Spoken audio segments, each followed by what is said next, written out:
I wouldn't say Zindagi is an offbeat film because it's not. Why would it bother me? You know, it doesn't bother me at all. There are all sorts of stories come out when you're in the film industry. Going to be working with Navdeep, Shaadi of the Dead, on a zombie comedy. Deb Acker always has humor in his films, and I think he tests others to see whether they can see it or not. I'm a bit shy to work opposite my family, to be honest. Hi, my name is Abhay Deol, and you're watching me on Bollywood Hungama.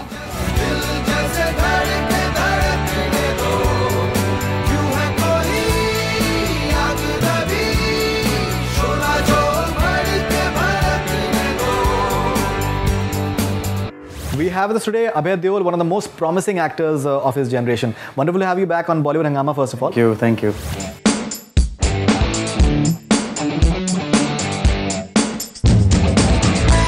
जब मैं चलाऊंगा, तुम लोग उस urinal की तरफ point करके जोर से चीखना, okay?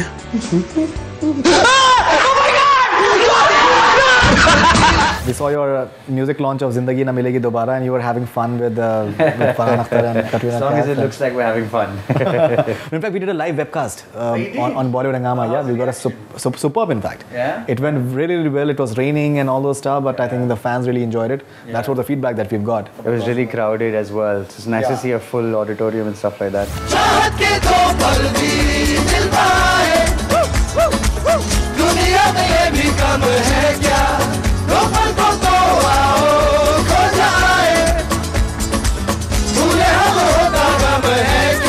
It's like a full-on film for you. You've said that when you watch the film, it may not be as commercial as it seems as of now because of star cast. It can turn out to be an offbeat film. No, that's just like bad reporting. What I am actually saying about this film is that it's struck the perfect balance. What you would say is a commercial film, and what you would say is, and I hate the term offbeat, but as I interpret the word offbeat, it means it's strong on content. Because most commercial films defined as commercial tend to be little, you know, just pure out-and-out entertainment with no logic whatsoever. Larger than life, songs thrown in at any corner.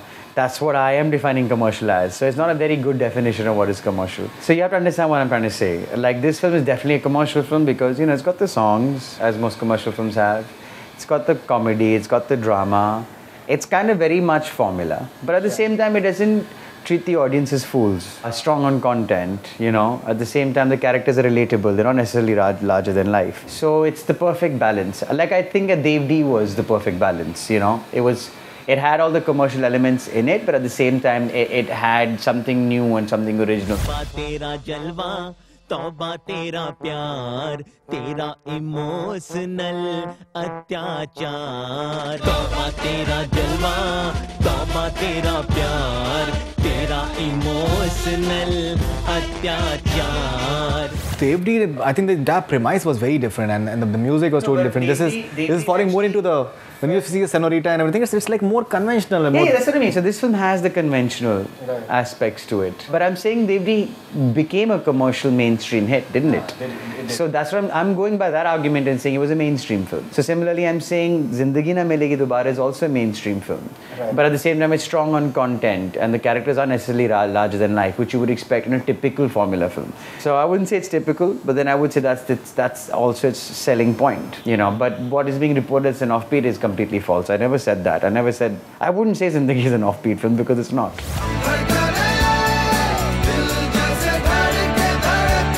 You tend to have this thing with media, in fact, at times, that you're not comfortable with the way certain things are reported about you and in general? No, it's not that.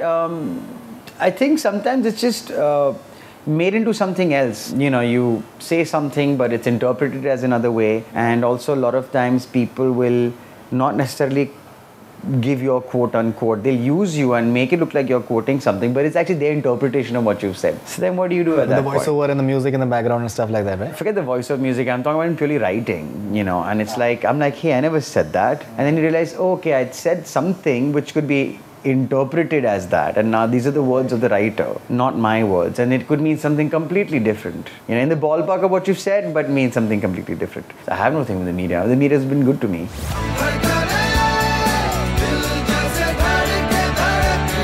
in all fairness, the constant speculation about your relationship status with Preeti Desai, does it upset you at times? One day you're engaged, then someday you're having a fight not with upset. It doesn't upset me really. It just, again, it makes me question the people who are writing those articles. It's like, are you just using the word sources to legitimize your piece? Because I know that amongst journalistic circles, they accept the fact that they just use the word sources to legitimize their piece. And I agree, that is a very handy tool. And some people disagree and they say, no, we actually have sources. Why would we lie? Then I'm like, okay, then don't you check the credibility of your source in that case? Because it's entirely untrue. Because what happens is you question the tabloid then entirely for putting false news out there as true. Then you would question the tabloid. Why would you want to put a big question mark to the tabloid? Wouldn't you respect the paper you work for and want it to always have a credibility? Would you risk that credibility just to sell your story? I mean, that would insult the paper you're working for, wouldn't it? Wouldn't you be insulting all your peers? I mean, those are questions that come to my head. But then again, those are questions that would come to my head. As far as being upset by it or being pissed off, they're not saying anything derogatory. They're just speculating and passing it off as real news. So it's more a question mark on their credibility rather than whether I like that or not. Why would it bother me? You know, it doesn't bother me at all. There are all sorts of stories come out when you're in the film industry.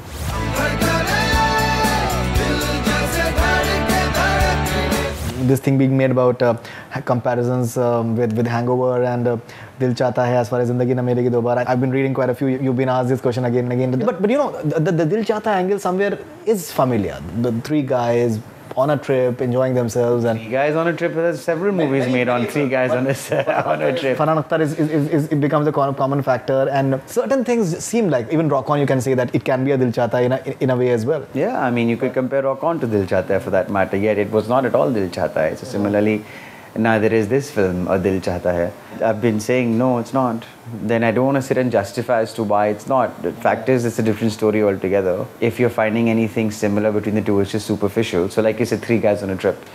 But then that's also silly because there are enough films with three guys on a trip. So why just make the comparison Dil Chahta Hai? Then you said it's because of Farhan Akhtar being the common element. So fair enough, okay, that's why. But I would say to you, it's not. And Hangover, that's even more far-fetched. At least with Dil Chahta Hai, there's some kind of credibility, as you say, Farhan, XL, whatever, blah, blah. हम दोस्त थे, हैं, रहेंगे, हमेशा. Hangover? What? Just because there's this whole bachelor angle added to it? Now, how many films have come about with a bachelor trip angle to it, or just a bachelor event attached to the plot? Now this is Vegas. 2 nights we'll never forget. Are you going to say then Hangover was a copy of those films? No. You know?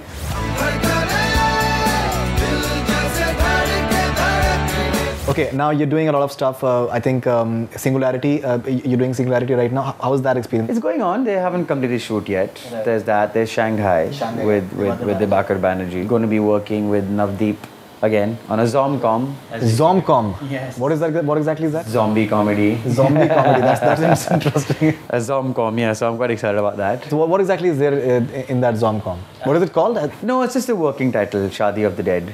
Yeah. I think the more I can speak of is Shanghai because at least I'm in the process of making it right shooting now. in Rajasthan, I believe. That's for Navdeep. Shanghai is being shot in different parts of Maharashtra. Yeah, small towns. Because it is about economics and commerce and politics of present day India. And the boom is happening in all the smaller towns, you know, where you have these SEZs coming up, what have you. And the whatnot. So it's really the politics of economics. But it's like I call it a dark comedy. That's because I can see the humor in it. I know that Dibakar always has humor in his films, and I think he tests others to see whether they can see it or not, or is he being too subtle. But it's not subtle at all, it's quite there.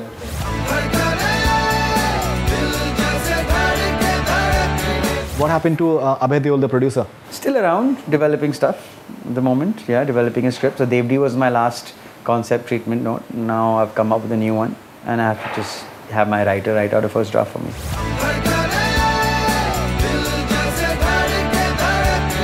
The way we talk to you and the way your feelings and your entire viewpoint is, I think you have a director in you? To have a director in me. I'm curious.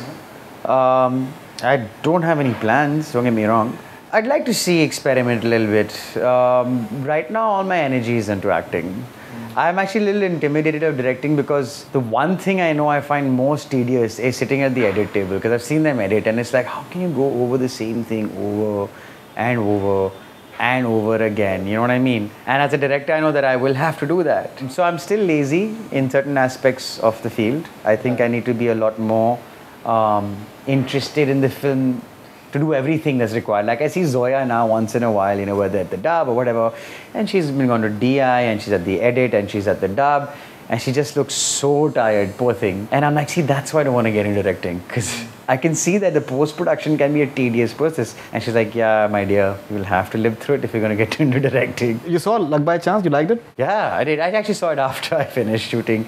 And the same thing happened with Dibakar and Oi Lucky. I'd seen his film also only after I finished shooting. And you worked in Honeymoon Travels for these guys. Yeah, I worked with Rima and Zoya was the EP on that.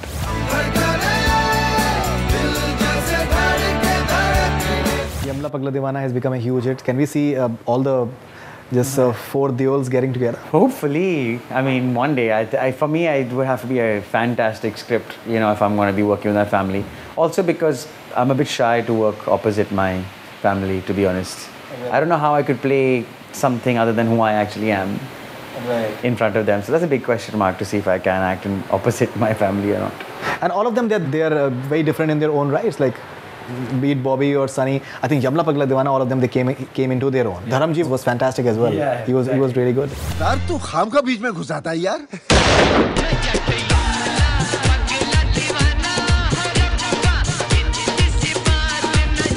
अबे धर्म, तू बहुत बड़ा कमीना है यार.